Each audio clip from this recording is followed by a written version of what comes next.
நம்ம முதலமைச்சர் விஜய் இருக்கிறாருல, ஆமா. அவரோட தலைமையில இந்த கூட்டணி கட்சி எல்லாம் இருக்குதுல்ல, ஆமா, ஆமா. அதாவது இந்த விடுதலை சிறுத்தை, IUML, அப்புறம் நம்ம காங்கிரஸ், இன்னும் நிறைய கூட்டணி இருக்கிறாங்க இல்லையா, அவங்க எல்லாம் சேர்ந்து இவர் முதலமைச்சரோட தலைமையில ஒரு கூட்டம் நடக்குது. அந்த கூட்டத்துக்கு கூட இன்னும் பேர் வைக்கலன்னு நினைக்கிறேன் நானு. இது எதுக்காக நடக்குது அப்படின்னு சொல்லி பார்த்தோம் அப்படின்னா, உண்மையில பேர் வைக்கிறதுக்காக தான் நடக்குது கூட்டம்.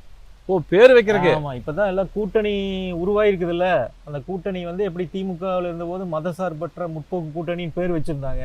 சரி, இப்ப எல்லாரும் தாவேக்காவுக்கு வந்துட்டாங்க. இப்ப அதுக்கு ஒரு பேர் வைக்கணும்ல. பேர் வைக்கிறது ஒரு பக்கம் இருந்தாலும், சரி, இப்ப வரப்போற நம்ம அடுத்த எலெக்ஷன் இருக்குதுல்ல, இடைத்தேர்தல் இருக்குதுல்ல, அதுலயும் சரி உள்ளாட்சி தேர்தல்லையும் இவங்க எல்லாம் வந்து ஒட்டுக்கா நின்னு எலெக்ஷன் சந்திக்க போறாங்க. அதுக்காக தான் இந்த கூட்டம். ஆனா அதுல மச்சான் இன்னொரு விஷயம், இந்த கம்யூனிஸ்ட் கட்சி வந்துச்சா, எனக்கு என்னமோ வந்த மாதிரி தெரியலையே. கட்சியும் கூப்பிட்டு இருக்காங்க, போய் நாங்க இருக்கிறோம் ஆனா இல்ல அப்படிங்கிற மாதிரி பதில் சொல்லியிருக்காங்க. இது எப்படி இருக்குது? இருக்கு இருக்கு ஆனா இல்ல.